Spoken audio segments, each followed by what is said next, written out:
안녕하세요. 안녕하세요. 잘 지내셨나요? 네. 오늘은 바람을 좀 맞아야 되는데, 그죠? 시원하게.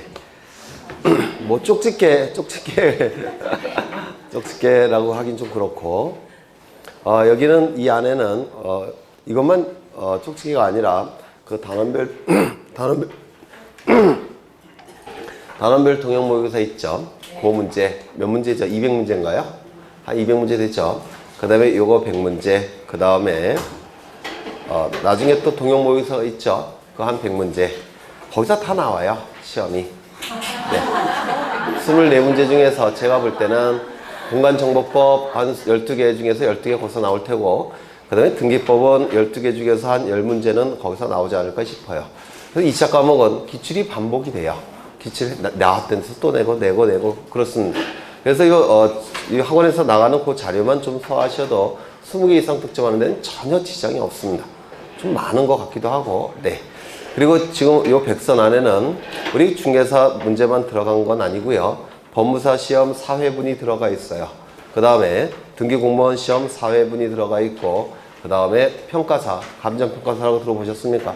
그것도 3회분이 들어가 있어요. 그래서 물론 거기 있는 문제를 다 집어넣은 건 아니고 우리 시험에 나올 만한 거 그런 것들은 이 안에 들어가 있습니다. 그렇게 생각하시면 돼요. 그래서 뭐 공시법령은 공간정보법은 언제나 항상 쉽게 출제되죠. 아닌가요? 맞아요. 항상 쉽게 출제됩니다.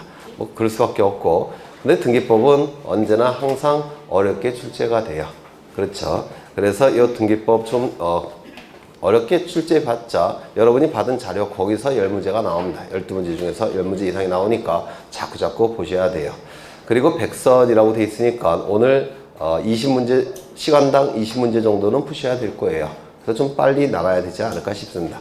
설명을 안 해드렸던 건 없어요. 다 했던 걸 또 반복하는 거니까 좀 빨리 나가겠습니다. 1번 공간정보의 구축 및 관리에 관한 법률이 용어의 정의로 틀린 것은 개념에 관한 문제가 한 문제 정도가 출제가 돼요. 우리 공간정보법 제2조에 규정이 되어 있는 내용이죠. 1번 지적측량은 토지를 지적공부에 등록하거나 지적공부에 등록된 경계점을 지상에 복원하기 위하여 필지, 경계, 좌표, 면적을 정하는 측량을 말한다.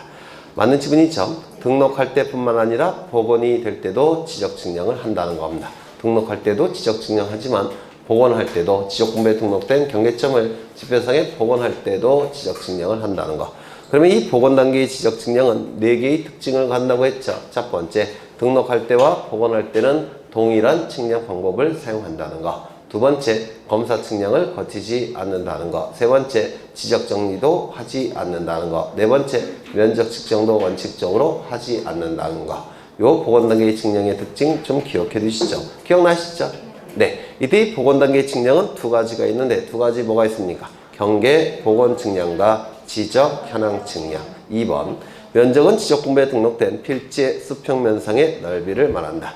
우리가 얘기하는 면적은 도면 위에서 전자면적 측정기를 가지고 측정한 면적을 얘기하는 겁니다. 도면상의 면적을 얘기해요. 도면상의 토지는 위에서 내려다 봤을 때 그 모양을 그린 것이 경계죠. 도면상의 경계죠. 거기서 면적을 측정해 내기 때문에 도면상의 넓이는 수평면상의 넓이가 될 수밖에 없더라는 겁니다. 그래서 수평면상의 넓이 아주 자주 출제가 되는 문구죠. 그래서 지표상의 넓이, 경사 면적을 의미하는 것이 아니라 도면상의 면적, 수평면상의 면적을 얘기하더라는 겁니다. 3번 지적소관청은 지적공부를 관리하는 시장, 군수, 구청장을 말한다. 맞죠? 시장, 군수, 구청장을 얘기할 겁니다. 이때 구청장은 자치구청장뿐만 아니라 비자치구청장도 포함이 되죠. 왜냐하면 우리가 공부하는 공간정보법은 통치권에 관한 법이에요. 그러면 이 통치권을 국가가 가지고 있는데 국가가 이 통치권을 누구에게 위임했습니까? 시장, 군수, 구청장에게 위임한 거예요.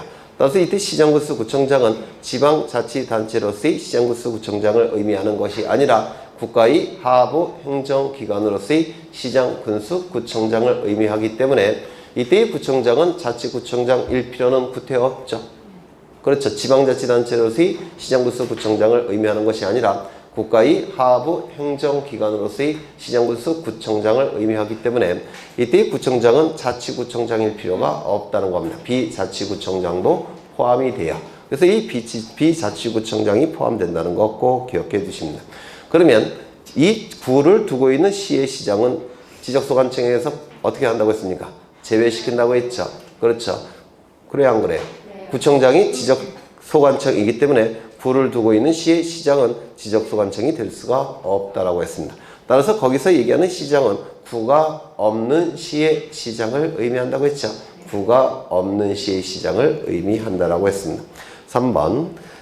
그래서 거기 문구에 거기 맨 밑에 둘째 줄 보시면 자치구가 아닌 구의 구청장을 포함한다. 요거 좀 기억해 두셔야 되고, 그 다음에 그 위에 보시면 자치구가 아닌 구를 두는 시의 시장은 제외한다. 이렇게 돼 있죠. 네. 자치구뿐만 아니라 비자치구를 두는 시의 시장도 제외가 되는 겁니다. 그러면 서울특별시장은 지적소관청이다 아니다? 아니다. 그렇죠. 그러면 여기 광면시장은 지적소관청이다 아니다? 이다. 이렇게 되는 겁니다. 그 다음에 3번 보셨고 4번 지적공부는 토지대장, 임야대장, 공유지역명부, 대지권 등록부, 지적도, 임야도, 경계점, 좌표 등록부를 말한다. 맞겠죠? 네. 맞아요. 좌표 등록부 등 지적증명 등을 통하여 조사된 토지의 표시와 해당 토지의 소유자 등을 기록한 대장 및 도면을 말한다. 맞겠죠? 5번 지목은 토지의 주된 성질에 따라 토지의 종류를 구분하여 지적공부에 등록한 것을 말한다. 맞습니까? 주된 성질이 아니라 용도죠. 우리 공간정보법은 용도 지목을 채택하고 있죠. 용도 지목, 주된 용도에 따라서 28개로 구분한 것이 지목이 될 겁니다. 토성 지목이라는 거 있죠. 토성 지목은 지목을 뭐로 구분한 겁니까? 성질에 따라서. 그렇죠. 토성 지목은 토지의 성질에 따라서 지목을 구분할 때 토성 지목이라고 부르고, 지형 지목이라는 것도 있죠. 지형 지목은 뭐로 지목을 결정하는 겁니까? 토지의 형태에 따라서 지목이 결정이 될 때 지형 지목이라고 불러요. 우리 공간정보법은 용도에 따라서 지목이 결정이 되니까 용도 지목 이렇게 얘기를 할 겁니다. 이것도 출제가 된 적이 있어요. 토지의 성질에 따라, 토지의 형태에 따라, 토지의 용도에 따라 공간정보법은 용도 지목을 채택하고 있죠. 그래서 이 지문은 틀린 지문이 될 겁니다. 2번. 공간정보의 구축 및 관리 등에 관한 법령성, 지번에 관한 설명으로 옳지 않은 것은 1번. 지적소관청은 지적분부에 등록된 지번을 변경할 필요가 있다고 인정하면 시도지사, 대도시시장의 승인을 받아 지번 부여 지역 전부 또는 일부에 대하여 지번을 새로 부여할 수 있다. 맞겠죠? 이게 왜 출제가 되느냐면 지번을 처음에 부여할 때는 시도지사, 대도시시장의 승인이 필요합니까? 필요 없습니까? 없어요. 그런데 기존의 지번을 바꿀 때는 승인이 필요하다는 겁니다. 그래서 지번을 처음 부여할 때는 승인이 필요 없다는 거, 기존의 지번을 바꿀 때는 승인이 필요하다는 거, 이게 구별이 돼서 기억하셔야 돼요. 이걸 장난을 치니까. 2번. 임야대장, 임야도에 등록하는 토지의 지번은 숫자 앞에 산자를 붙인다. 맞아요. 숫자 뒤에 산자를 붙인다. 틀리겠죠? 숫자 앞에 산자를 붙여야 되겠죠? 네, 이게 틀렸을 테고. 3번. 도시개발 사업 등이 준공되기 전에 사업 시행자가 지번 부여 신청을 하면 지적소관청은 사업계획 따라 지번을 부여해야 된다. 하면 지적 확정 증명을 실시한 지역의 지번 부여 방법을 따른다. 맞습니까? 준공되기 전이라고 하더라도 이때는 지번을 부여할 수 있죠. 다만 준공되기 전이기 때문에 토지를 보고서 지번을 부여할 수는 없고 뭐 갖고 부여를 해야 됩니까? 사업 계획도에 따라서. 그렇죠. 이때 지번을 부여하는 방법은 도축, 지행, 확정 기억나십니까?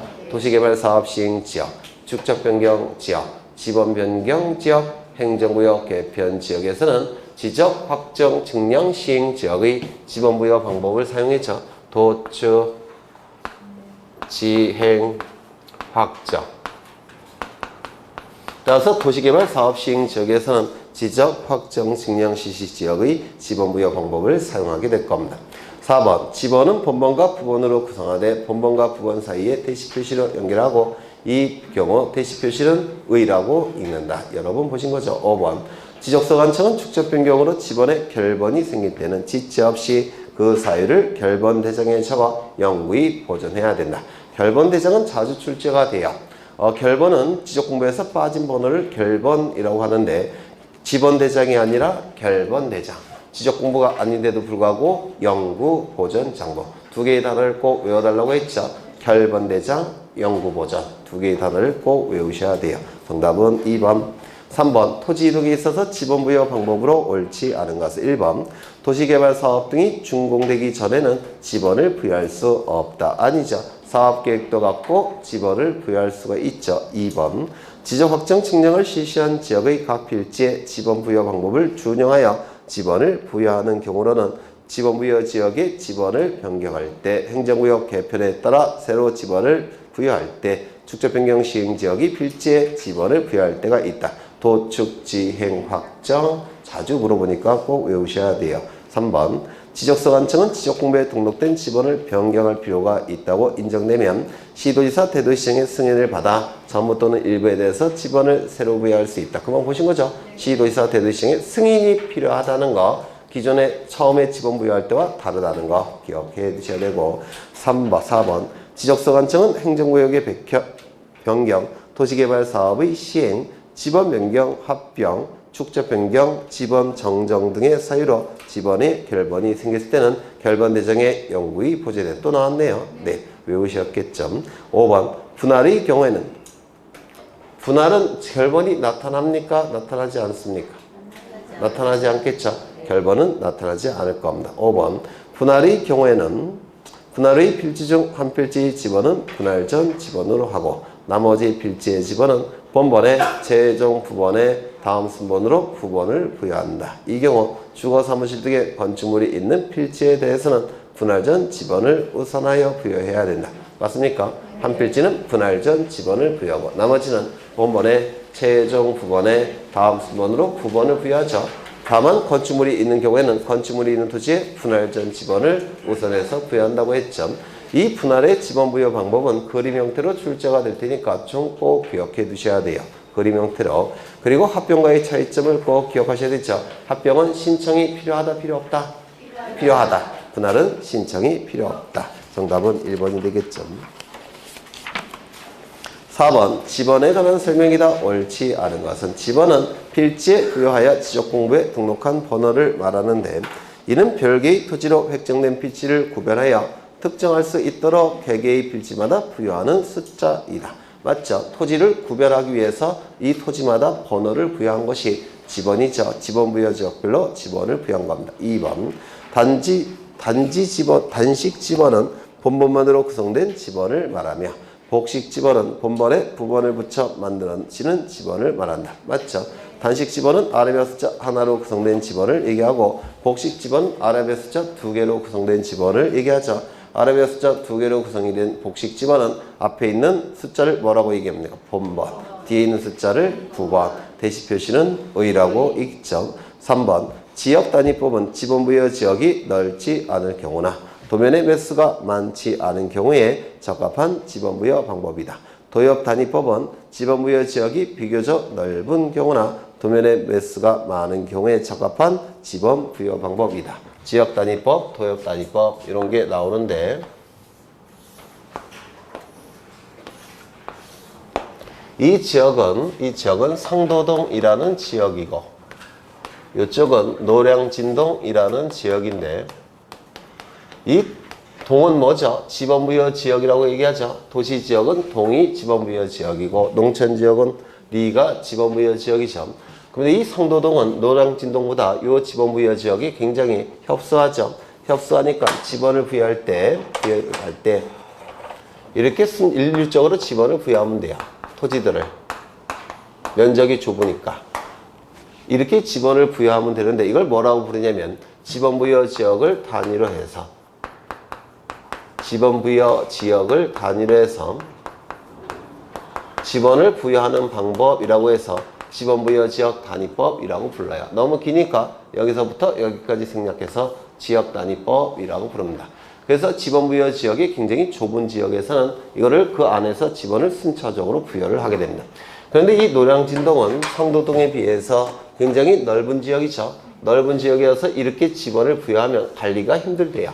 관리가 힘드니까 이걸 쪼갭니다. 이렇게 이 쪼개진 하나를 도엽이라고 불러요. 그래서 이 도엽을 단위로 해서 지번을 부여한다고 해서 도엽단위법이라고 부르는데 지번은 이렇게 부여가 돼요. 1, 2, 3, 4, 5, 6, 7, 8, 9. 그래서 한 세트로 관리하고 그 다음에 10, 11, 12, 13, 14, 15, 16, 17, 18. 그래서 한 세트로 관리하고 그 다음에 여기는 19, 20, 21, 22, 23, 24, 25. 그래서 여기 한 세트로 관리하고 여기 25가 나왔으니까 26, 27, 28, 29, 30, 31, 32, 33 이런 식으로 지번을 부여합니다. 이를 도역 단위법이라고 하는데 이 지번 부여 지역이 너무 넓은 지역이어서 도역을 단위로 해서 지번을 부여한다라는 뜻이에요. 이때 이 도는 지적도나 임야도를 얘기하는 겁니다. 결국은 이 도역 단위법은 도면별로 지번을 부여하는 방법 이렇게 얘기를 합니다. 그러면 양쪽의 특징을 비교해보면 이쪽은 좁은 지역, 이쪽은 넓은 지역. 그렇죠? 이쪽은 도면의 장수가 적을 테고 이쪽은 많을 테고 이렇게 나눠지게 될 겁니다. 그러면 지문을 보시면 지역 3번을 보시면 지역 단위법은 지번 부여 지역이 넓지 않을 경우나 도면의 장수가 많지 않은 경우에 적합한 지번 부여 방법이다. 맞겠죠? 그 다음에 4번 도역 단위법은 지번 부여 지역의 면적이 비교적 넓은 경우나 도면의 장수가 많은 경우에 적합한 지번 부여 방법이다. 맞는 지문이 될 겁니다. 단지 단위법은 단지별로 지번을 부여하는 방법이죠. 단지별로 지번을 부여하는 거니까 농촌 지역에 적합한 방법이겠습니까? 아니죠. 도시 지역에 적합한 방법이 될 겁니다. 그래서 정답은 5번이 되겠죠. 5번 토지 이동에 있어서 지번 부여 방법으로 옳지 않은 것은 1번 지번은 지적소 관청이 지번 부여 지역별로 차례대로 북서에서 남동쪽으로 순차적으로 부여한다. 이때 지번을 부여할 때 시도지사 대도시장 승인이라는 문구가 있습니까? 없죠. 그래서 처음에 지번을 부여할 때는 승인이 필요가 없어요. 하지만 기존의 지번을 바꿀 때는 이해관계인이 나타나기 때문에 승인이 필요하다는 겁니다. 그 다음에 여기 북서에서 남동쪽으로 순차적으로 부여하는 게 뭡니까? 북서 기번의 방식이죠. 반대는 뭐가 있죠? 북동 기번의 방식이 있죠. 그럼 이 북서 기번의 방식은 어느 쪽에서 끝난지도 기억하셔야 돼요. 북의 반대인 남쪽, 서의 반대인 동쪽으로 끝나겠죠. 남동쪽으로.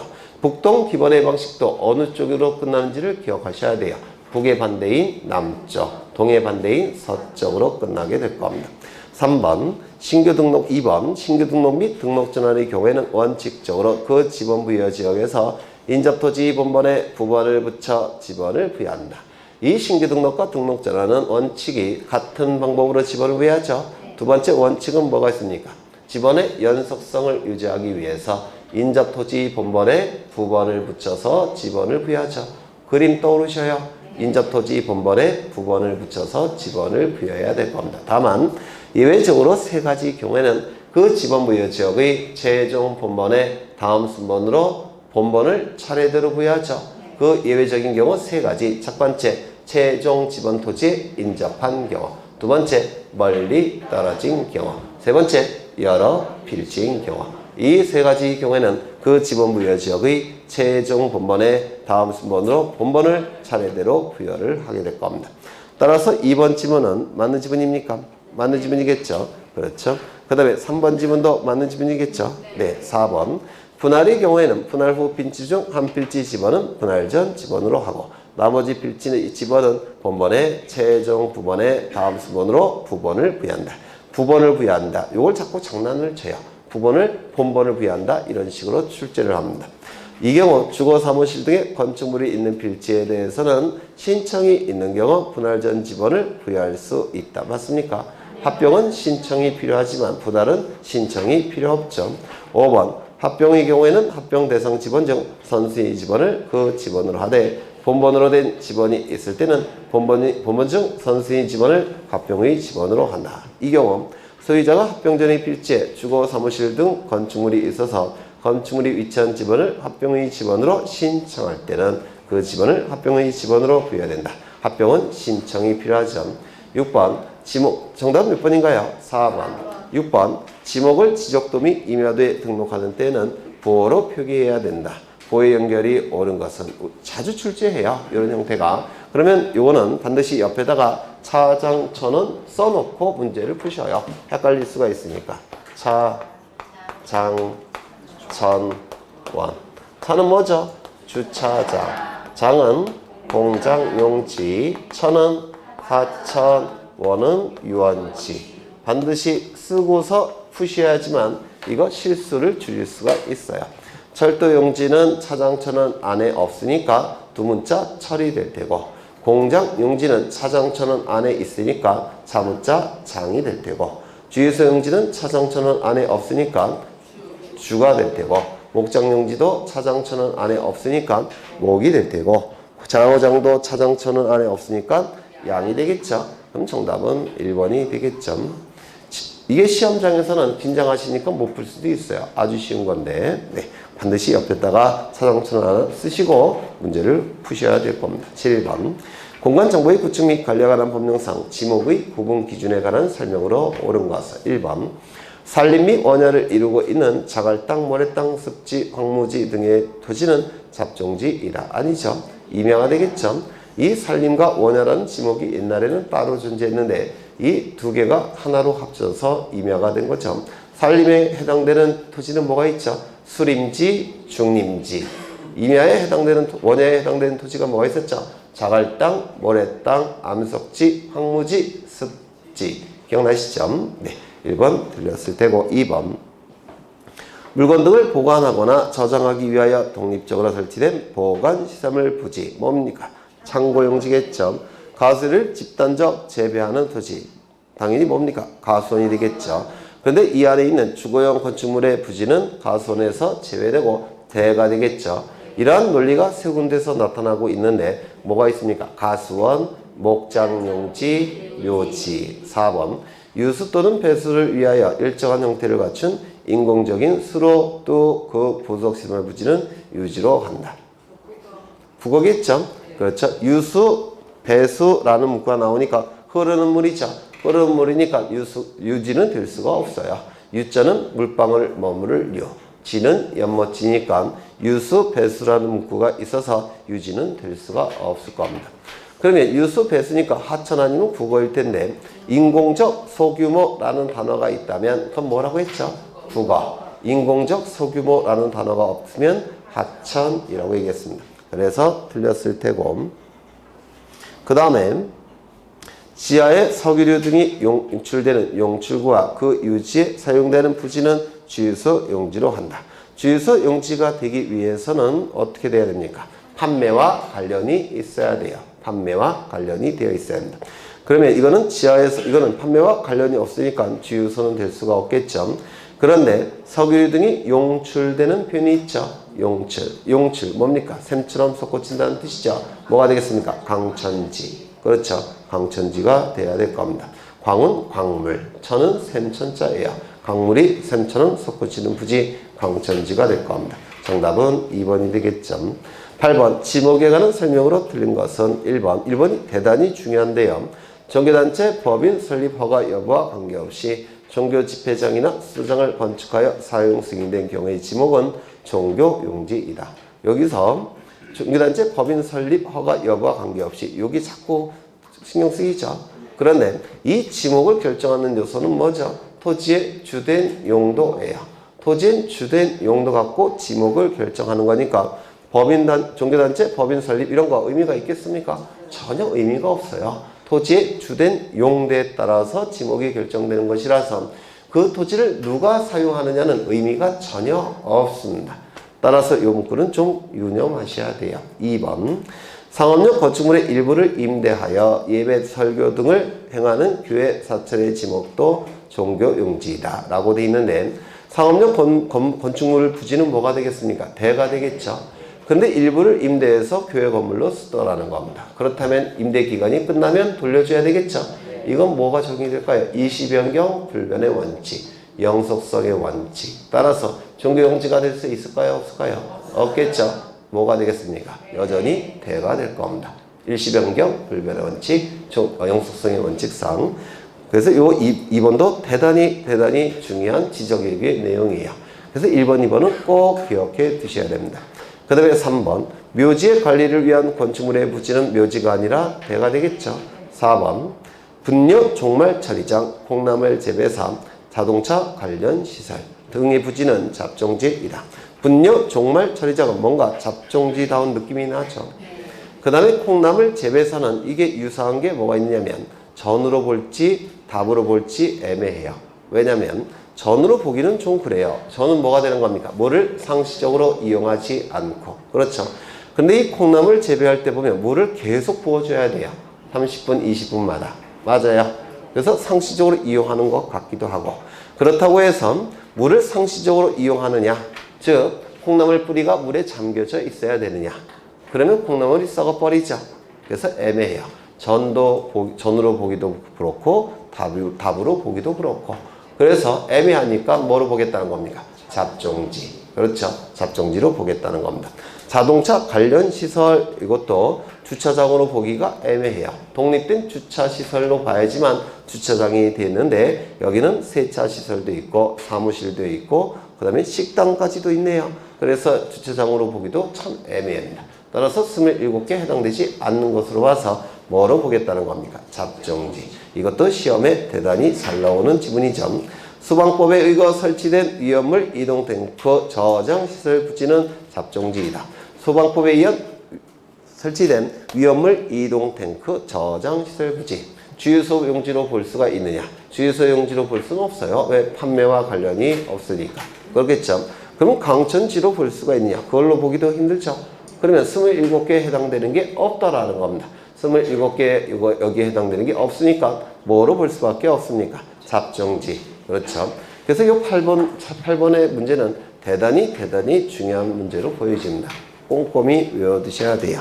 8번의 정답은 2번이 될 테고, 9번 공간정보의 구축 및 관리에 관한 법령상 지목의 구분에 관한 설명으로 옳은 것은 물을 정수하여 라는 문구가 있죠. 정수라는 단어가 있으니까 지목은 뭐가 될까요? 수도용지가 되겠죠. 수도용지가 될 겁니다. 2번 산업 지적 활성화 및 공장 설립에 관한 법률에 따른 공장부지 조성공사가 준공된 토지의 지목은 산업용지이다. 이런 지목이 있습니까? 없죠. 이건 지목이 뭐가 될까요? 공장용지가 되겠죠. 물을 보이거나 상시적으로 물을 저장하고 있는 댐, 저수지, 소류지. 소류지는 소자가 작은 연못 소자예요. 작은 연못 소자. 그러니까 작은 연못을 얘기하는 겁니다. 류자는 물방울 머무를 류. 그래서 소류지는 작은 연못을 얘기하고요. 호수, 연못 등의 토지와 여기까지. 이건 뭐겠습니까? 유지가 되겠죠. 유는 물방울을 머무를 유. 지는 연못지. 그래서 물이 고여있는 형태의 부지는 전부 다 유지가 될 겁니다. 그 다음에 그 옆에도 중요하죠. 그래서 연, 왕골 등을 재배하는 토지의 지목은 유지로 한다. 어디가 틀렸습니까? 재배라고 한다면 이건 답이 될 가능성이 더 높아요. 그래서 재배라는 문구가 틀린 지문이 되겠죠. 뭐로 고쳐야 되죠? 자생으로 고쳐야 될 겁니다. 자생으로. 그래서 틀렸고 4번 물을 상시적으로 이용하지 않고 곡물, 원예작물 등의 식물을 주로 재배하는 토지와 소지 여기까지 보시면 맞았습니까? 틀렸습니까? 틀렸죠? 네. 맞아요. 틀리지 않았어요. 가수원 포함이 틀렸죠. 가수원이 제외돼야 되겠죠. 가수원은 별도의 지목 가수용 용지가 있기 때문에 요거 가수원이 틀렸습니다. 그 다음에 중림지의 지목은 뭡니까? 중림지. 임야죠. 죽은 대나무주, 임은 스플린. 따라서 대나무가 빽빽히 들어서 있는 토지. 아까 뭐였습니까? 임야였죠. 그렇죠.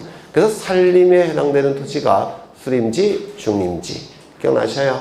네, 그래서 임야가 될 겁니다. 그래서 두 군데가 틀렸을 테고요. 5번 학교용지, 공원 등 다른 지목으로 된 토지에 있는 유적, 호적, 기념물 등을 보호하기 위하여 구획된 토지는 지목은 사적지로 한다. 사적지에서 제외가 돼야 되죠. 뭐가 되겠습니까? 학교용지, 공원 여기에 포함이 돼야 되겠죠. 맞아요? 맞죠? 그래서 정답은 1번. 10번 공간정보의 구축 및 관리 등에 관한 법령상 지목의 구분 기준과 종류가 옳게 연결된 것은 금년도 평가서 문제예요. 감정평가서 문제. 1번 자연의 유수가 있거나 있을 것으로 예상되는 토지 뭐겠습니까? 하천이 되겠죠. 유수라는 문구가 있으니까 흐르는 물이에요. 그렇죠. 그러면 국어가 되느냐 하천이 되느냐가 문제가 될 텐데 소규모 인공적이라는 단어가 있으면 국어, 없으면 하천. 따라서 하천이 될 겁니다. 2번 축산업, 낙농업을 하기 위하여 초지를 조성한 토지 내에 주거용 건축물의 부지는 뭐죠? 대가 되겠죠. 주거용 건축물의 부지, 대. 그 다음에 3번. 지하에서 용출되는 온수를 일정한 장소로 운송하는 성수관 저장시설의 부지는 강천지 안에 포함된다, 안 된다? 안 된다. 이걸 강천지에 포함을 시키면 강천지의 범위가 너무 넓어진다고 했죠. 그래서 제외를 시킨다고 했습니다. 그러면 성수관 부지는 뭐가 될까요? 잡정지가 될 가능성이 높을 테고, 그 다음에 저장시설의 부지는 뭐가 될까요? 창고용지가 될 가능성이 높을 겁니다. 그래서 틀렸고, 4번. 자동차 등의 판매 목적으로 설치된 물류장. 주차장으로 보기는 애매해요. 왜냐면 판매 목적이라는 표현이 있으니까 주차장으로 보기는 좀 애매합니다. 그러면 판매 목적이라는 단어가 있으니까 점포로 볼 수 있느냐? 이게 문제가 되는데, 주거, 사무실, 점포, 문화시설. 뭐죠? 대. 그렇죠. 점포로 보기도 애매해요. 왜냐면 물류장이라는 표현이 있죠. 그렇죠. 따라서 이 토지의 지목은 주차에 필요한 독립적 시설로 보기도 힘들고 점포로 보기도 힘드니까 27개에 해당되는 게 아니라고 봅니다. 뭐가 될까요? 잡정지. 그렇죠. 그 다음에 아파트, 공장 등 단일 용도의 일정한 단지 안에 설치된 통로는 도로입니까? 아닙니까? 아니죠. 이거는 아파트 안에 포함되어 있고 공장 안에 포함되어 있으니까 주지목 추정의 원칙상 대 아니면 공장 용지 안에 포함을 시켰죠. 정답은 1번. 공간정보 법령상 지목의 대에 해당하는 것은 1번. 일반 공중의 종교의식을 위하여 법요를 하기 위한 사찰부지. 종교용지겠죠. 예, 이것도 평가사 문제예요. 금년도. 종교용지가 될 겁니다. 2번. 고속도로의 휴게소 부지는 뭐가 될까요? 도로가 되겠죠. 그렇죠. 고속도로 위 휴게소 부지는 다른 지목을 용납하지 않는다고 했죠. 그래서 도로가 된다고 했습니다. 그 다음에 북도나 지방도로 위의 휴게소 부지는 뭐가 된다고 했죠? 그건 대가 된다고 했죠. 그렇죠. 3번. 영구적 건축물 중 미술관 부지는 뭡니까? 주거, 사무실, 점포, 문화시설 부지가 대지죠. 그러면 문화시설에 들어가니까 이거는 대가 되겠죠. 학교의 교사 부지는 학교용지가 될 테고, 물건 등을 보관하거나 저장하기 위하여 독립적으로 설치된 보관 세면의 부지는 뭐가 되죠? 창고용지가 될 겁니다. 그렇죠? 쉬운 문제죠. 12번. 지목에 관한 설명 중 옳지 않은 것은 1번. 지목의 설정 방법으로는 일필일목의 원칙, 주지목 추정의 원칙, 일시변경 불변의 원칙, 지목 법정주의, 사용목적 추정의 원칙, 등록선의 원칙이 있다. 맞습니까? 맞죠? 일필일목의 원칙은 뭐죠? 한 필지 토지가 지적공부의 용도가 등록이 될 때는 하나의 지목만 등록돼야 된다는 원칙이 일필일목의 원칙이죠. 두 개의 지목이 존재한다면 하나를 선택해야 되는데 선택하는 방법은 뭐였죠? 주지목 추정의 원칙. 그렇죠. 일시적이고 임시적인 용도 변경이 있을 때 지역구매에 등록된 지목은 바꿉니까? 안 바꿉니까? 안 바꾸죠. 이를 뭐라 부릅니까? 일시변경 불변의 원칙. 그렇다면 영속적인 변경이 있다면 바꿉니까? 안 바꿉니까? 네? 바꾸겠죠. 따라서 일시변경 불변의 원칙을 영속성의 원칙이라고도 하죠. 지목은 세금과 관련되어 있기 때문에 공간정보법이 인정하는 종류만 인정이 됩니다. 이를 지목 법정주의라고 얘기하죠. 그리고 이 지목은 토지의 사용 목적에 따라서 지목이 결정이 되죠. 사용 목적 추정의 원칙이라고 얘기할 겁니다. 지역구매에 등록된 선과 후를 따져봐서 먼저 등록한 바에 따라서 지목이 결정돼야 된다는 원칙을 등록선의 원칙이라고 했죠. 요즘은 등록선의 원칙이 아주 시험에 잘 출제가 됩니다. 등록선의 원칙이 기억나실지 모르겠는데 바닷가예요. 바닷가인데 여기 제방을 설치합니다. 그리고 여기를 메꿨습니다. 그러면 이 부지는 뭐가 되는 겁니까? 지적공부에. 지적공부에 지목이 뭐로 등록되죠? 제방. 그런데 1년 후에 여기다가 도로를 설치했습니다. 도로. 그러면 주종관계를 판단해보면 제방과 도로는 주종관계가 없어요. 전부 다 주된 용도예요. 제방도 주된 용도, 도로도 주된 용도. 그러면 주지목 추정의 원칙을 따를 수는 없겠죠. 이때는 뭘 따라야 됩니까? 등록선의 원칙. 먼저 지적공부에 등록된 건 뭐죠? 제방. 먼저 등록한 바에 따라서 지목이 결정이 돼야 한다. 그렇다면 도로로 바꿀 수 있습니까? 없습니까? 없다. 이렇게 얘기를 할 겁니다. 이를 등록 선의 원칙이라고 얘기합니다. 이거 좀 기억해 두셔야 될 거예요. 요즘 자주 출제되니까. 2번 농작물 경작을 위한 유리온실, 고정식 비닐하우스, 고정식 온실, 버섯 재배사, 양석이 재배사 등의 부지가 전에 있으면 전, 답에 있으면 답이다.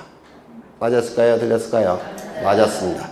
이게 왜 맞냐면 지적 예규에 있는데 유리온실, 고정식 비닐하우스, 고정식 온실, 버섯 재배사, 양석이 재배사 안에서 재배하는 농작물이 물을 상시적으로 필요한다면 어디에 설치되어 있을까요? 답에. 이 안에서 재배하는 농작물이 물을 상시적으로 요구하지 않는다면 어디에 설치되어 있을까요? 전에. 그래서 안에 재배하는 농작물에 따라서 이 설치 장소가 달라지는 거예요. 그러면 전에 설치가 되는 경우도 있을 테고 답에 설치가 되는 경우도 있겠죠. 따라서 거기에 따라서 지목이 결정이 돼야 된다는 겁니다. 이게 지적예규에 나와 있는 내용이에요. 좀 외워두셔야 되겠죠. 그 다음에 3번 아까 보셨고 4번 도시공원 및 녹지 등에 관한 법률에 따른 묘지공원으로 결정 고시된 토지는 공원으로 한다. 자주 시험에 출제가 되는 거죠. 여기 아니에요? 아, 네. 이게 노안이 빨리 와서 한 거예요. 3번 점과 답의 분류는 물을 직접 이용하느냐 여부에 따라 다른 경작 방법에 의하여 결정한다. 맞겠죠? 그렇죠. 그래서 차이점은 물을 상시적으로 직접 이용한다면 답, 물을 상시적으로 이용하지 않는다면 전. 공통점은요, 재배. 그렇죠. 그 다음에 5번, 4번 밥, 밤, 호두나무, 잣나무 등의 유실수가 자생하는 토지는 가수원이다. 맞습니까? 아니죠. 어디가 틀렸죠? 자생. 그렇죠. 그래서 집단적 재배라는 문구가 있어야지만 가수원이 되게 됩니다. 그래서 틀렸고요.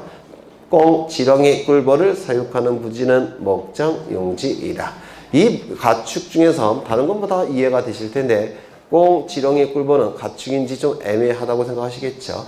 그래서 일부러 이걸 집어넣은 거예요. 꽁, 지렁이, 꿀벌은 가축이에요. 합격하신 다음에 지렁이는 꼭 키워보시기를. 크면 클수록 좋죠. 그리고 사람들한테 이렇게 얘기합니다. 나는 용을 키우고 있다. 이렇게. 정답은 4번, 13번. 지목의 구분 기준에 관한 설명으로 옳은 것은 1번 물을 상시적으로 이용하지 않고 당나무, 묘목, 관상수 등의 식물을 주로 재배하는 토지는 전으로 한다. 맞습니까? 상시적으로 이용하지 않고 그 다음에 재배라는 문구가 나오면 전이 되죠. 원수, 약수, 석유류 등을 일정한 장소로 운송하는 성수관, 송유관, 저장, 세례부지는 강천지입니까? 강천지에서 제외가 되죠. 3번 아파트 이거 보셨고 4번 묘지 공원으로 결정 고시된 토지는 공원으로 한다. 시험에 아주 잘 나오죠. 묘지냐 공원이냐 이게 문제가 되는데 주된 용도는 뭐가 되겠습니까? 묘지예요. 사체의 숭상, 숭모, 제사 여기 주된 포인트가 있기 때문에 공원의 포인트가 없고 묘지의 포인트가 있습니다. 따라서 묘지가 될 겁니다. 자연의 유수가 있거나 있을 것으로 예상되는 소규모라는 단어가 나왔으니까 지목은 뭐겠습니까? 국어가 되겠죠. 인공적 소규모라는 단어가 나오면 국어가 됩니다. 정답은 1번, 14번. 지목 변경 신청에 관한 설명으로 틀린 것은 모두 몇 개인가? 1번 등록 전환의 경우에도 원칙적으로 지목 변경이 함께 이루어지지만 이는 등록 전환 절차에 의하는 것이지 지목 변경 절차에 의하는 것은 아니다. 맞습니까? 네. 맞죠? 이 지목은 크게 10개와 18개로 나눈다고 그랬죠. 이 10개는 우리 사회에서 거래가 잘 안 되는 지목들. 거래가 잘 안 되니까 효율적으로 관리할 필요가 별로 없는 토지들. 그 다음에 땅값이 비교적 저렴한 토지들. 이거는 10개라고 했죠. 그 다음에 이 10개는 뭐가 있죠? 철, 제, 천, 구, 유, 수. 뭐예요? 그 다음에 묘, 목, 도, 임. 우리 사회에서 거래가 잘 안 되는 토지들이에요. 그래서 땅값은 비교적 저렴합니다. 그럼 비교적 저렴하니까 지적수관청은 효율적으로 관리할 필요성을 못 느껴요. 그래서 따로 관리합니다. 따로 어디다 등록해서 관리하죠? 임야대장, 임야대에 등록해서 관리를 합니다. 그 다음에 나머지 18개의 지목들은 거래가 잘 되는 토지들이에요. 그래서 땅값도 비교적 비싸고 그리고 효율적으로 관리할 필요성이 있는 지목들입니다. 이건 어디에 등록할까요? 토지대장 지적도에 등록해서 관리를 합니다. 그러면 이 10개의 지목의 토지라고 한다면 이 토지는 어디에 처음에 등록이 되겠습니까? 임야대장, 임야도에 등록이 될 겁니다. 그런데 이것이 이쪽으로 바뀌었다는 겁니다. 지목이. 그러면 더 이상 토지대장, 임야대장, 임야도에 등록해서 관리할 수는 없겠죠. 토지대장 지적도에 옮겨서 관리를 할 겁니다. 이를 뭐라고 부릅니까? 등록이 전환됐다 이렇게 얘기를 했습니다. 임야대장, 임야도에 등록되는 토지를 토지대장 지적도에 옮겨서 등록하는 것을 등록 전환이라고 불렀어요. 그렇다면 이 등록 전환은 지목 변경을 수반합니까? 지목 변경을 수반합니다. 이쪽 지목에서 이쪽 지목으로 바뀌고 있죠. 그렇죠? 지목 변경을 수반해요. 다만 지목 변경을 수반하지 않는 등록 전환이 세 가지가 있다고 했죠. 세 가지 다시 한번 외워볼까요? 첫 번째, 대부분의 토지가 등록 전환돼요. 나머지 토지를 임야대에 존치시키는 것이 불합리한 경우. 두 번째, 사실상 형질 변경이 이루어져서 등록 전환했지만 관련 법령에 의해서 지목 변경을 금지하는 경우. 세 번째, 도시군 관리 계획선에 따라 토지를 분할하는 경우. 이때는 지목 변경을 수반하지 않는다고 했죠. 그러면 이 등록 전환에서 나타나는 이 지목의 변화는 지목 변경 제도와 같은 의미를 갖느냐? 그건 아니에요. 이 지목 변경 제도는 이쪽에서 이쪽으로 바뀔 때 이건 등록 전환이 아니죠. 맞아요. 이쪽에서 이쪽으로 바뀔 때만 등록 전환이에요. 그럼 이쪽에서 이쪽으로 바뀔 때는 등록 전환이라고 하지 않습니다. 이게 뭘까요? 지목 변경 제도. 이 안에서 지목이 바뀌는 경우도 있겠죠.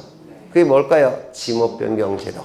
이 안에서 바뀌는 경우가 주로 많을 텐데 이게 뭘까요? 이게 지목 변경 제도예요. 되셨을까요? 이쪽에서 이쪽으로 바뀌는 건 등록 전환. 이쪽에서 이쪽으로 바뀌는 건 지목 변경. 이 안에서 바뀌는 거, 이 안에서 바뀌는 건 지목 변경이에요. 그러면 등록 전환에도 지목의 변화는 나타나지만 지목 변경 제도와 겹치는 게 있습니까? 없습니까? 없어요. 어려우셔요? 아니, 지목이 바뀌는 거는 네 가지 경우의 수가 있지 않습니까? 이쪽 지목에서 이쪽 지목으로 바뀌는 거, 이쪽 지목에서 이쪽 지목으로 바뀌는 거, 이 안에서 바뀌는 거, 이 안에서 바뀌는 게 있죠. 그 중에서 이쪽에서 이쪽으로 바뀌는 게 뭐라는 겁니까? 등록 전환. 그 이외에는 전부 다 지목 변경 제도. 그럼 지목 변경의 개념과 등록 전환의 개념이 일치합니까? 일치하지 않습니까? 일치하지 않아요. 바뀌는 지목이 다르다는 겁니다. 따라서 이 등록 전환에 지목 변경에 관한 규정이 적용될 여지가 있다 없다? 없다. 이거 이해가 되실까요? 그렇죠. 그럼 지문을 다시 보시면 등록 전환의 경우에는 원칙적으로 지목 변경이 함께 이루어지지만 이는 등록 전환 절차에 의하는 것이지 지목 변경 절차에 관한 규정이 적용된다 안 된다? 안 된다. 이거 이해가 되실까요? 네. 2번 도시개발사업 등의 원활한 추진을 위하여 사업 시행자가 공사 준공 전에 토지 합병을 신청하는 경우에는 지목 변경을 신청할 수 있다 없다? 있다. 그렇죠. 도시개발 사업의 원활한 추진을 위해서는 그 지역에 많은 토지들이 있기보다는 토지의 개수가 적은 게 좀 더 낫겠죠. 그럼 토지의 개수를 줄이기 위해서는 어떻게 해야 될까요? 합병을 해야 되겠죠. 그런데 합병을 위해서는 지목이 같아야 돼요. 맞아요. 지목이 같아야지만 합병을 할 수 있는데 지목이 다르다면 같게 해야 되겠죠. 지목 변경 신청을 통해서 같게 해야 될 겁니다. 그러면 합병할 수가 있고 그러면 도시개발 사업의 원활한 추진이 가능하다는 겁니다. 그래서 굉장히 시험에 잘 나오는 것이고 반드시 공사준공천이라는 단어를 암기해 달라고 했죠. 공사준공천 지목 변경을 신청할 수 있다는 겁니다. D건 토지 소유자는 지목 변경할 토지가 있다면 대통령령으로 정하는 바에 따라 그 사유가 변경한 날로부터 며칠 이내에 60일 이내에 지목 변경을 신청해야 되겠죠. 리을 지목 변경은 지번 면적 경계 소유자의 변경 사항은 없으며 지목만 바뀐다는 얘기죠. 그 다음에 지목 변경을 위해서 측량 필요합니까? 필요가 없겠죠. 그 다음에 지목 변경 거부 처분은 행정처분입니까? 아닙니까? 행정처분이죠. 따라서 행정소송의 대상이 된다 안 된다? 된다. 기억나시죠? 네. 그 다음에 국토의 계획 및 이용에 관한 법률 등 관련 법령에 따른 토지 형질 변경 등의 공사가 완료된 경우에 지목 변경을 신청할 수 있다. 형질 변경 등의 공사가 완료가 됐으니까 용도가 달라졌겠죠. 지목 변경을 하게 될 겁니다. 이때 근거 법률은 뭐죠? 국토의 계획 및 이용에 관한 법률. 그렇죠. 그런데 이 등록 전환도 지목의 변화가 나타나죠. 지목의 변화가 나타나니까 이것도 용도가 달라지는 경우겠죠. 그런데 등록 전환은 근거 법률이 달라요. 근거 법률이 형질 변경은 똑같은데 이 근거 법률이 다릅니다. 국계법이면 지목 변경, 산지관리법, 건축법이면 등록 전환. 또 어렵게 출제가 되면 출제될 수 있으니까 좀 기억해 두시죠. 산지관리법이라는 표현이 있으니까 이건 다 산지겠죠. 그러면 이 산지 안에 있는 토지들은 주로 어디에 등록되어 있겠습니까? 임야대장, 임야도에 등록되어 있겠죠. 맞아요. 그래서 산지관리법, 건축법 이런 단어가 나오면 이는 등록 전환이 되는 것이고, 국토의 계획 및 이용에 관한 법률에 나오면 이거는 지목 변경이 된다는 겁니다. 무슨 말인지 아시겠어요? 어려우셔요. 형질 변경 등의 공사가 완료가 되면 용도가 달라졌죠. 맞아요. 용도가 달라졌는데, 용도가 달라졌다면 지목 변경이 이루어지는 경우도 있을 테고 등록 전환이 나타나는 경우도 있겠죠. 맞아요. 근데 그 형질 변경의 근거 법률이 산지관리법, 건축법이라고 한다면 이거는 등록 전환으로 가는 것이고, 국토의 계획 및 이용에 관한 법률에 의한다면 이거는 지목 변경으로 간다는 겁니다. 이게 어렵게 출제되면 이것도 물어볼 수가 있어요. 근거 법률을. 그 다음에 4번, 10원. 전답, 가손, 상호 간의 지목 변경을 신청하는 경우에는 토지 용도가 변경되었음을 증명하는 서류의 4번 첨부를 생략할 수 있다. 지목 변경을 신청하기 위해서는 용도가 달라졌음을 증명하는 서류를 제출해야 되겠죠. 그런데 전답, 가손, 상호 간의 지목 변경은 용도가 달라졌음을 증명하는 서류를 제출할 이유가 없다는 겁니다. 이유는 전답, 가손은 전부 다 농지예요. 농지. 농지 안에서의 변경에 불과하기 때문에 규제를 덜 하겠다는 겁니다. 전답, 가손은 농지이기 때문에 농지 안에 변경에 불과하니까 규제를 덜 하겠다는 겁니다. 증명서류 제출을 면제시킵니다. 그 다음에 지목 변경 신청에 따른 첨부 서류를 해당 지적소관청이 관리하는 경우에는 시도의사의 확인으로 가름할 수가 있습니까? 아니죠. 관리를 지적소관청이 하는 거니까 확인도 지적소관청이 해야 되겠죠. 그래서 틀린 지문은 미음과 이응 두 개가 될 겁니다. 15번 공간정보의 구축 및 관리에 관한 법령상 지상경계의 결정 기준에 관한 설명으로 옳은 것을 모두 고른 것은 너무 쉽죠. 1번 연속해서 접하는 토지 간의 높낮이 차이가 없는 경우는 어디라고요? 중앙. 그렇죠. 연속해서 접하는 토지 간의 높낮이 차이가 있는 경우는 가장 무너지지 않는 어디? 하단부. 무너지지 않는 부분이 하단부. 절토된 부분이 있는 경우, 도로, 국어 등의 토지에 절토된 부분이 있다면 도로나 국어를 관리하는 기관은 어디까지 관리한다고 했죠? 상단부까지 관리해야 된다고 했죠? 기억나셔요? 따라서 어디가 되는 겁니까? 상단부. 해면, 수면에 접하는 경우에는 어디입니까? 최대만조위, 최대만소위. 공유수면 매립지의 토지 중 제방 등을 토지에 편입하여 등록하는 경우에는 바깥쪽 어깨. 답이 뭐예요? 아주 쉬운 문제죠. 16번 경계가는 설명으로 틀린 것은 1번 경계란 지적부에 등록하는 토지의 단위인 한 필지 토지별로 지적 측량에 의하여 지번별로 획정하여 등록하는 선, 좌표 등록부에 등록된 좌표의 연결을 구획하는 선 말한다. 맞겠습니까? 네. 잘 모르겠으면 맞는 거죠. 2번 경계점이란 필지를 구획하는 선의 굴곡점으로서 지적도나 임야도의 도해 형태로 등록하거나 좌표 등록부에 좌표 형태로 등록하는 점을 말한다. 맞습니까? 맞죠? 그 다음에 3번 우리나라는 토지의 경계를 물리적인 실제 형태대로 표시한다. 맞습니까? 아니죠. 직선으로 기록하죠. 직선. 그렇죠. 이 경계는 경계점과 경계점 간의 최단거리예요. 경계점과 경계점 간의 최단거리가 되니까 물리적인 실제 형태로 표시할 수는 없고 직선으로 표시할 수밖에 없을 겁니다. 이를 경계직선주의라고 얘기하죠. 어떤 토지가 공간정보법에 의하여 한 필지 토지로 지적공부에 등록이 된다면 그 토지는 특별한 사정이 없는 한 그 등록으로서 특정되고 소유권의 범위는 현실의 경계에 의하여 획정된다. 맞습니까? 아니죠. 도면상에 등록된 경계에 따라 획정이 됩니다. 왜냐하면 토지 위의 경계를 규율하는 법은 민법이에요. 일반법이죠. 민법의 상린관계에 관한 규정이 지표상의 경계를 규율합니다. 그 다음에 도면상의 경계를 규율하는 법은 뭐죠? 공간정보법. 공간정보법은 특별법이에요. 그럼 일반법과 특별법이 있을 때는 무엇이 우선적으로 적용되죠? 특별법이 우선적으로 적용이 되죠. 따라서 일반법이 민법에 적용을 받는 지표상의 경계와 지표상의 경계와 공간정보법이라는 특별법에 적용을 받는 도면상의 경계는 어느 경계가 더 우선이 될까요? 도면상의 경계가 우선이 됩니다. 따라서 토지 소유권의 범위는 현실의 경계에 의해서 획정되는 것이 아니라 도면상에 등록된 경계를 우선해서 적용이 되니까 도면상의 경계를 기준으로 획정이 되는 겁니다. 이거 이해가 되실까요? 네. 그래서 틀렸습니다. 그 다음에 비읍.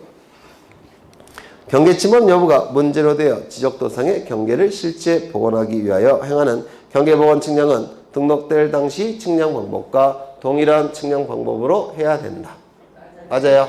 맞죠? 정답은 4번. 17번. 지적대의 축척이 600분의 1 지역 내 신규 등록할 토지의 측정 면적을 계산한 값이 7,325.51 제곱미터인 경우 이때 대축척의 도면에서 면적을 측정해냈으니까 소수점 첫째 자리까지 구해서 대장에 등록해야 되겠죠. 소수점 첫째 자리는 뭐로 되어 있습니까? 5로 되어 있죠. 그러면 마지막 5, 1을 끝수라고 얘기하겠죠. 끝수가 두 자리로 구성되어 있을 때는 무엇을 기준으로 한다고 했죠? 5, 0. 기억나시죠? 5, 0보다 큰 수가 나왔으니까 어떻게 합니까? 올려야 되겠죠. 정답은 몇 번입니까? 4번. 18번. 공간정보의 구축 및 관리에 관한 법령상 세부 측량 시 필지마다 면적을 측정하는 경우가 아닌 것은 자주 출제되는 문제죠. 지적공부의 복구. 대장과 도면이 없어졌다는 겁니다. 그러면 대장과 도면을 다시 만들어야 될 겁니다. 도면이 다시 만들어졌다면 면적도 다시 측정해야 되겠죠. 그 측정된 면적을 새로 만든 대장에 등록해야 되겠죠. 따라서 지적공부의 복구는 당연히 면적 측정이 필요할 겁니다. 2번. 등록전환 소축척의 임야도에서 대축척의 지적도로 바뀌는 거니까 면적경계좌표가 훨씬 정밀하게 구해져서 등록돼야 되겠죠. 따라서 면적 측정 필요할 겁니다. 지목 변경, 면적경계좌표와 전혀 관련이 없는 정보죠. 면적 측정 필요 없을 테고 축적 변경, 소축척의 지적도에서 대축척의 지적도로 바뀌고 있습니다.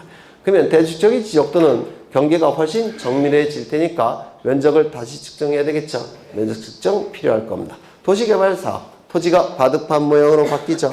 면적이 달라지니까 면적 측정이 필요할 겁니다. 정답은 3번. 19번. 지적공부의 복구에 관한 설명 중 틀린 것은 1번.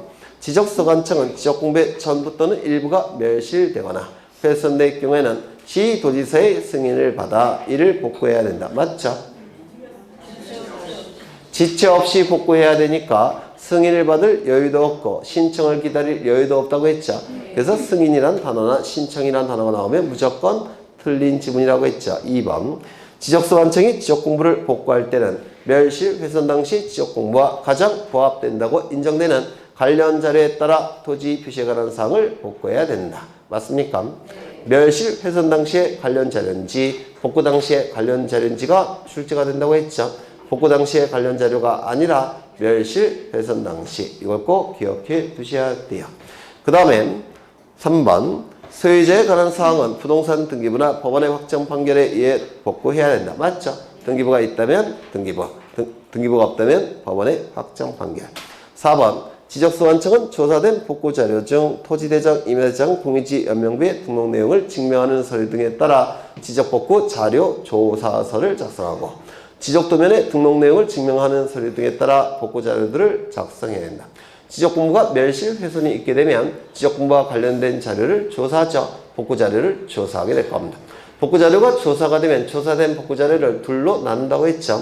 첫 번째, 대장의 등록사항을 증명할 수 있는 자료들. 두 번째, 도면의 등록사항을 증명할 수 있는 자료들.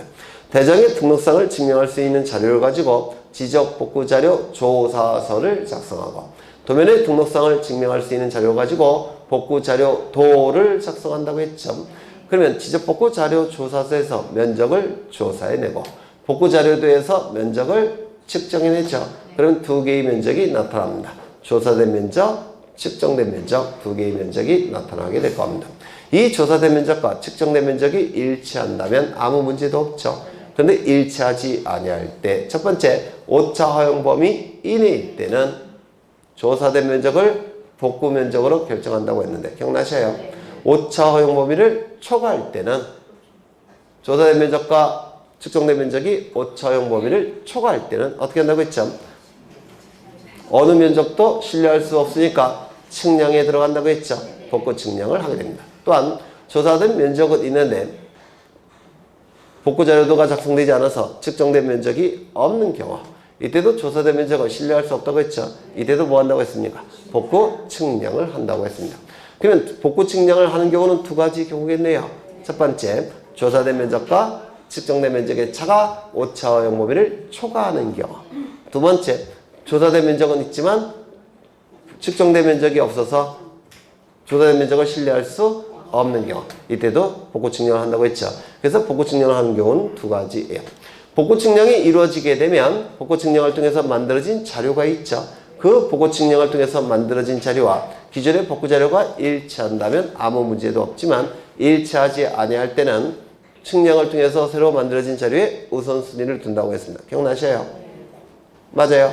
그러면 기존의 자료의 근거한 경계화 면적은 잘못된 거니까 조정을 해야 되죠. 조정할 때 손해 발생한 자가 있다면 그 자의 동의를 받아서 경계화 면적을 조정하게 될 겁니다. 경계화 면적이 조정이 되면 조정된 경계점에 경계점 표지를 설치한 다음에 그 다음에 뭘 합니까? 게시를 하겠죠. 어디다 게시합니까? 시군구 게시판과 인터넷 홈페이지에 며칠 이상 게시합니까? 15일 이상 게시하죠. 그리고 불만 있는 자들로부터 이의 신청을 받겠죠. 이의 신청 기간은 얼마입니까? 네? 게시기간 내. 게시기간 내 이의 신청을 받는다고 했죠. 그러면 게시까지 다, 아니, 이의 신청까지 다 끝나면 이제 지적 공부를 복구한다고 했습니다. 절차 꼭 기억하셔야 돼요. 출제가 되니까. 네. 그러면 4번. 지적소관청은 조사된 복구자료 중 토지대장, 임야대장, 공유지 연명부의 등록 내용을 증명하는 서류 등에 따라 지적복구자료 조사서를 작성하고 도면의 등록 내용을 증명하는 자료 등에 따라 복구자료들을 작성해야 된다. 맞습니까? 맞겠죠? 그렇죠? 맞아요? 네. 5번. 작성된 복구자료들에 따라 측정된 면적감, 지적복구자료 조사서의 조사된 면적의 증감이 오차 허용 범위를 초과하거나 복구자료도를 작성한 복구자료도를 작성할 복구자료가 없는 경우에는 복구 측량을 해야 된다. 맞습니까? 네. 맞죠? 정답은 1번.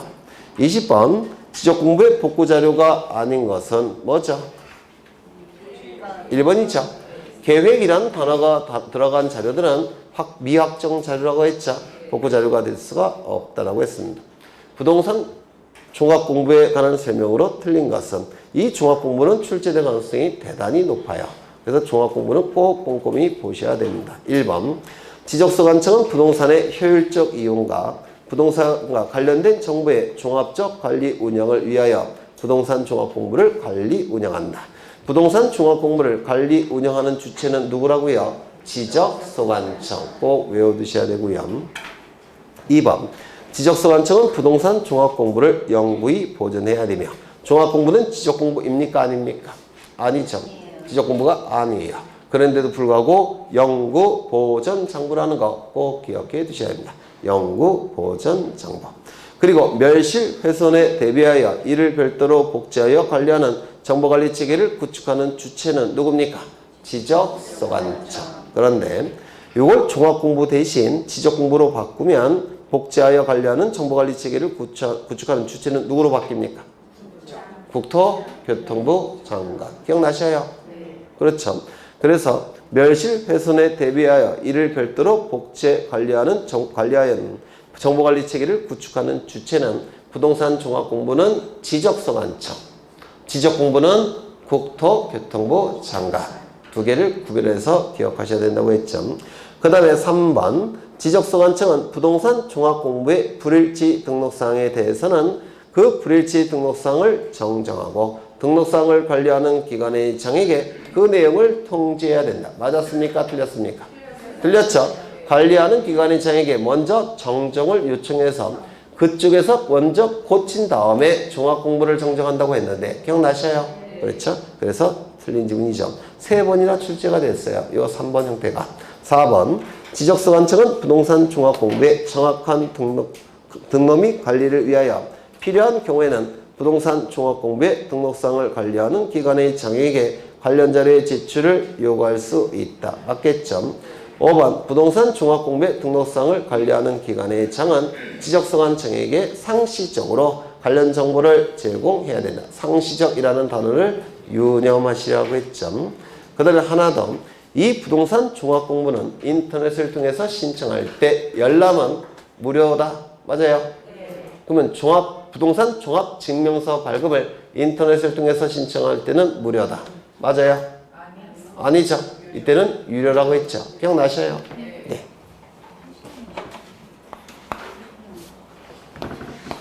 인터넷을 통해서 신청할 때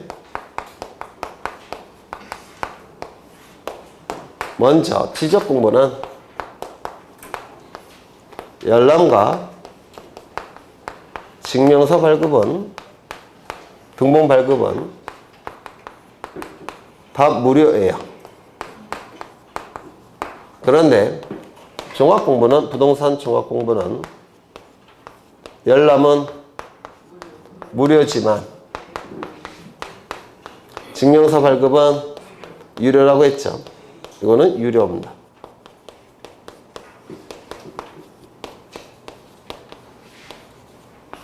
종합형이 있고 맞춤형이 있는데요.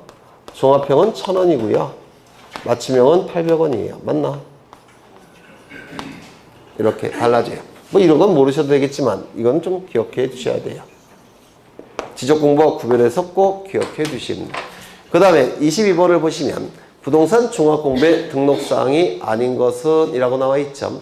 꼭 외워두셔야 됩니다. 5가지. 첫 번째, 지적공부의 등록사항이 등록되죠. 뭐가 있습니까? 토지 표시와 소유자. 건축물 대장의 등록사항이 등록되겠죠. 건축물의 표시와 소유자.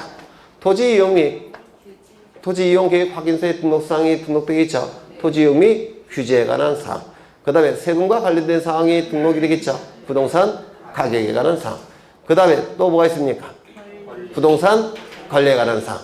요 4가지, 5가지 반드시 외우셔야 돼요. 첫 번째 뭐라고요? 토지 표시 및 소유자. 건축물의 표시 및 소유자. 토지 이용 및 규제에 관한 사항. 부동산 가격에 관한 사항. 그리고 부동산 관리에 관한 사항. 정답은 5번이 되겠죠. 네, 여기까지 보시겠습니다.